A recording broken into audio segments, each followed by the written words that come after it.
Good evening. Sigi video se yamna sangbadi oire ko yamna tienlani ado kari ki video no hai kansida ko urgent money manifestation hai tare ko urgent money manifestation hai ragadi sometimes akoi da paisa se yamna ngashi gi oina chinba nini humni sida yamna darkar leba paisa gumba hai tare ko la haninga ga lakta danaga leba ko pa adumaina leina ko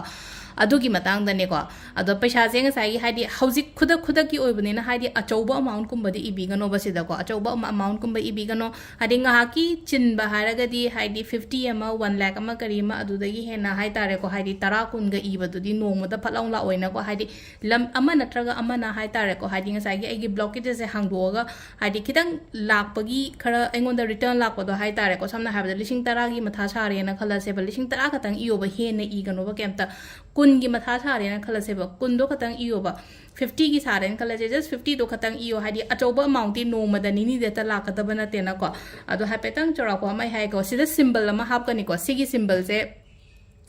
hapetang yeng biu ko mamang da su hap budi aina video ama khakta yaw rom ne karama video no ai shu gyan ta dra ko hadi video se mem yamak pani na hadi ayu thiba ma changi us maina to matam da ado hadi khudak ki paisa darkar leibagi manifestation ni ko manifestation hairasu yare ko sa kano toroga adu sida paisa masing je hai tare ko masing je ibira je sida haidi samna haibada lupa hai tare ko sida rupees saina ire ko sida ado aina tezbat se nei se kai gi no ha matam da koi gi tezbat kumba de gi koi using sa kumba se ko magical herbs from the chingye ba koi na manifestation to matam da aduna ne ko haidi tezbat mana hai ba de gi star anise in the back ta ga ha po hai ba do cinnamon ko adagi long elaichi sugumba mayam se ko hai tar ko aphaba attract to ba hai tar ko phataba ngak tho ga aphaba attract to ba herbs ba hai tar ko ado sida ai pesa masing se hai petang hai tar ko chora pa ma hai ta ngasi heng se ina sum pamjaba hai tare ko 50 katang ira sine ko 50,000 naina ira se basida sida 50,000 ira na ko ado sida symbol se ko smaina line ama chinge na ko yeng bio ko se line ama chinge ko F ki type ta ido ni ko fehu na ko se ko fehu symbol fehu se is well and prosperity ki symbol hai tare ko haidi peshan sha haidi well prosperity haragadi lan thum kari gra wata pada ba gumba hai tare ko ado fehu ki symbol se sida ye ase sai taroga f ki da fehu na ha ko f ki mong da la kani ko f sida khatang pai tak na chingba u gi masha dong na to bani ko se yeng bi ko sumai na chingo ba sumai na kwai first line na ma ching tharani ko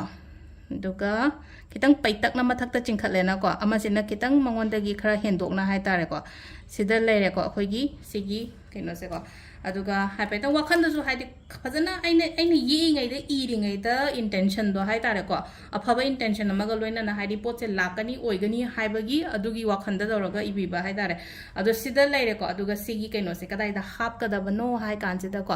aigi phone maning sida hap se ba aigi phone maning sida dum haidi ma'am so happy ram gani ko aishu am hape phone maning sida sigi phone maning sida is mai toraga hap challe ko ado si dum lei jaso no dum leire haidi poto amutang aina phange hara kandu da haidi lothoga burn to thopi ge yare ko ado si se haidi urgent money manifestation hoji ki saba pesa do hai tar ko adu ibiraga si sima su tobi be ai ko ma'am ado se leire ngasi gi video amaga ko ma'am thank you